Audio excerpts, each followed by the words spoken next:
Hello and welcome to another modern gameplay video by ReadyMade Gaming.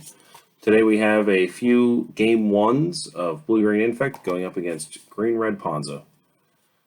For game one, Joe will be on Ponza and I will be on Infect. My opening hand is a Blossoming Defense, a Breeding Pool, Wooded Foothills, Glistener Elf, Groundswell, and 2 Mutagenic Growths. I mulligan the Blossoming Defense to the bottom. Joe's opening hand is 3 Windswept Heath, a Wooded Foothills, 2 Bloodbraid Elf, and a Chandra, Torch of Defiance. I'm on the play of this game. I will lead off with a Breeding Pool and a Glistener Elf.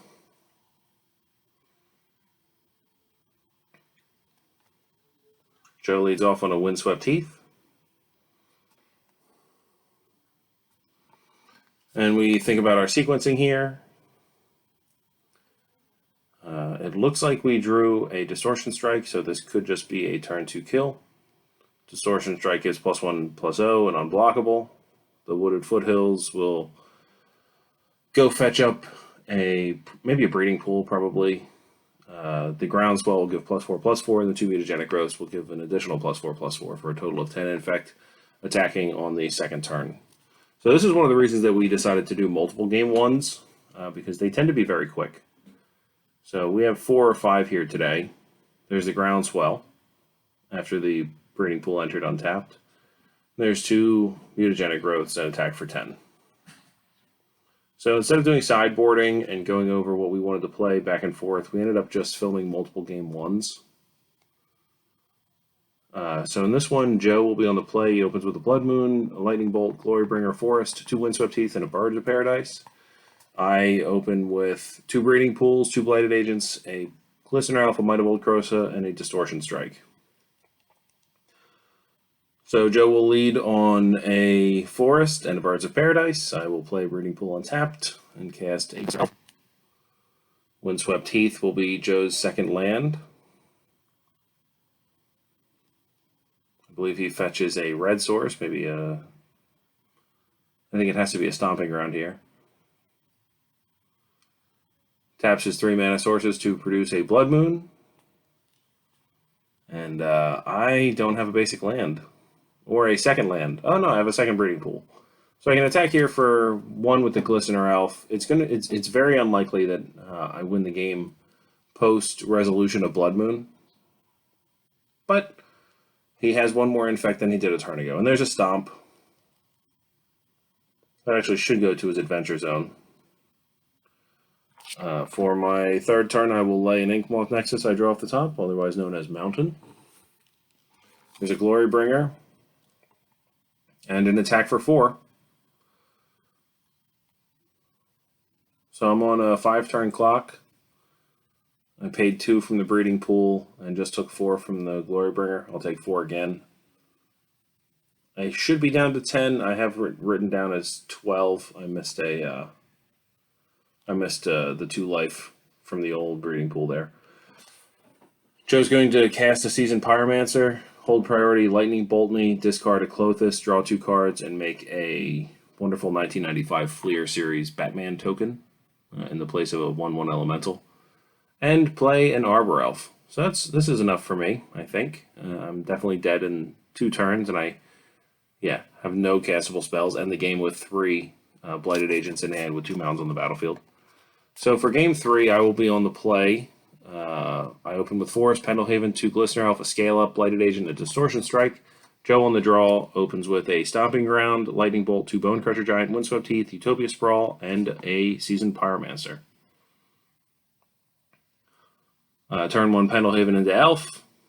Joe responds with Stomping Ground into Bolt. I will sacrifice a Windswept Heath for a Breeding Pool and make a Blighted Agent. And this is something that's very nice about the new iterations of the Green-Red Ponza deck. It used to have literally 0 plays on 2, and now it has, Shock on turn 2 into 4/3 in turn 3. So Bonecrusher Giant's a heck of a Magic card. So I'll draw for my third turn. I'm sorry there. For draw, tap my Glistener, or tap my Breeding Pool for a Glistener Elf, leaving up the Pendlehaven to protect it against another Stomp. Joe's going to draw, play, and immediately crack a Wooded Foothills for a basic forest, producing a Blood Moon.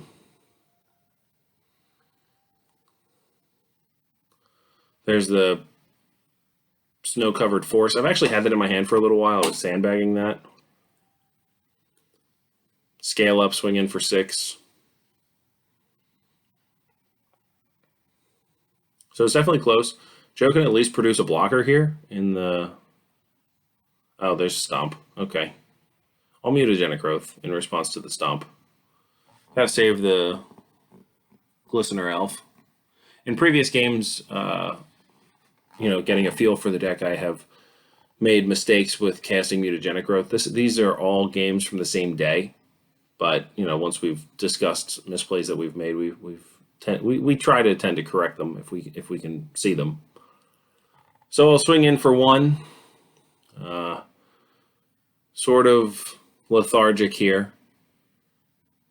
Now I'm staring down a 4/3, and next turn I'll be staring at another 4/3. There's Utopia Sprawl on a basic forest.